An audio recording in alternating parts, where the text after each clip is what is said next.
大家好，我是静，今天分享一个馅饼的新做法。不用和面，不用包馅儿，把面粉和成面糊就可以做。首先准备一个中等大小的香蕉，去皮后压成香蕉泥。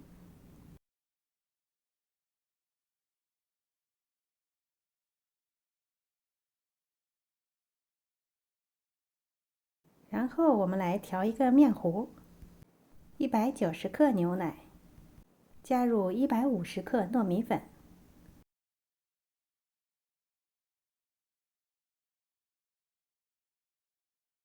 搅拌形成面糊。最后调好的面糊是这种比较稠，但是可以流动状态。准备好平底的不粘锅，不需要加油，直接倒入面糊，能够覆盖住底部就可以了。用中小火，待面糊凝固的时候就可以加馅料了。首先加入香蕉泥，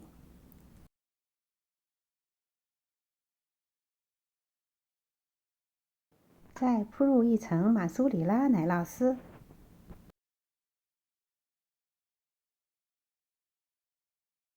如果喜欢，可以加一些水果干，蔓越莓、葡萄干、龙眼肉、大枣丝儿都可以，选你喜欢的就好。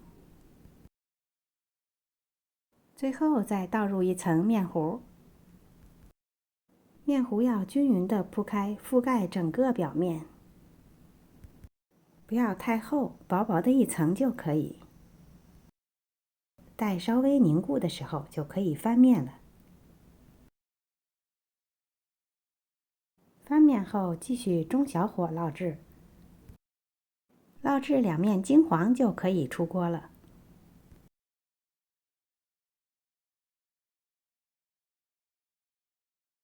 用刀切成小块，装盘就可以吃了。